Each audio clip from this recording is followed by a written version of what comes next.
পুরী থেকে সকালের এক রাত শুভেচ্ছা জানিয়ে শুরু করলাম আরও একটা সুন্দর নতুন দিন।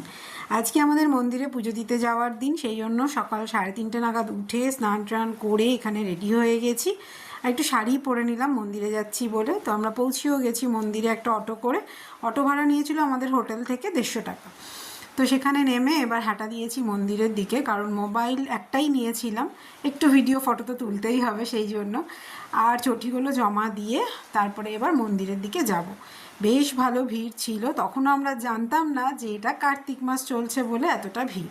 তো প্রথমটা তো বুঝতে পারিনি, যাই হোক যখন লাইনে গিয়ে দাঁড়ালাম, বিভৎস ভিড়, 4 ঘন্টা লাইন অতিক্রম করে তবে আমরা কিন্তু মন্দিরে পৌঁছেছিলাম। কিন্তু দর্শনটা এবারে ভীষণ ভালো হয়েছিল। যাই হোক, পুজো টুজো কমপ্লিট করে আমরা এবার সোজা বেরিয়ে এসেছিলাম, মোবাইল হাতে পেয়ে আর চটি ফটি নিয়ে আরও একটু ফটো সেশন করলাম। মন্দিরের ফটো যতই দেখি না কেন, যতই ভিডিও দেখি না কেন, মনটা সবসময় যেন ভীষণ ভালো লাগে।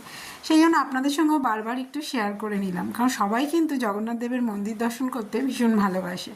যাই হোক, তারপরে আমরা রওনা দিলাম হোটেলের দিকে, কারণ পেটে কিন্তু চুচো দৌড়চ্ছিল। সকাল থেকে তো না খেয়েছিলাম, চাটুকুও খেয়ে আসিনি, সেই জন্য তো ভাবলাম আগে হোটেলে যাই, ফ্রেশ হই তারপর। তো ওখানে না ডিম টোস্টটা খেতে দারুণ লাগে, সেই জন্য অভিষেককে বললাম তুমি আসার সময় ডিম টোস্টটা নিয়ে একদম রুমে এসো, কারণ প্রচণ্ড রোদ আর গরম ছিল, বাইরে আর থাকাই যাচ্ছিল না।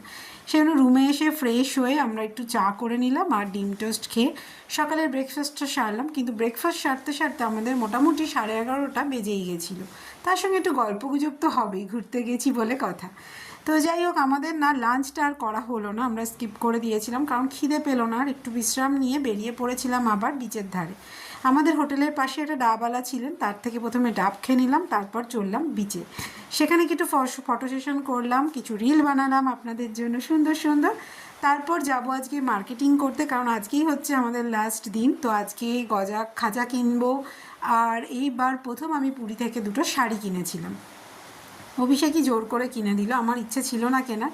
তো যাই হোক, সেই শাড়ি টাড়ি কিনে একটুখানি এখানে পেস্ট্রি খেয়ে নিচ্ছিলাম। আমার তো ভীষণ প্রিয় পেস্ট্রি, যেখানে পাই সেখানে আমি পেস্ট্রি খেয়ে নিই। যাই হোক, আর ওখানকার এই কালী ঠাকুরটা আপনাদের সঙ্গে একটু শেয়ার করলাম, একটু অন্যরকম ছিল। আমাদের কালী মায়ের মুখ আমাদের এখানে অন্যরকম হয়, ওদের ওখানে দেখলাম অন্যরকম। তারপর গাঙ্গুরাম থেকে খাজা কিনলাম, সেটা একটু অভিষেক টেস্ট করে নিল। ওখানে আসলে এমনি ঘিয়ে ভাজা, তারপরে মিক্সড সবই পাওয়া যায়, সেটা একটা টেস্ট করে নিচ্ছিল, আমরা ঘিয়েরটাই নিয়েছি।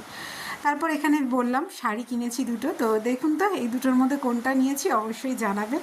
আজকের জন্য এটুকুই রাখছি, ভালো থাকবেন, আবার নেক্সট ব্লগে নেক্সটটা শেয়ার করুন।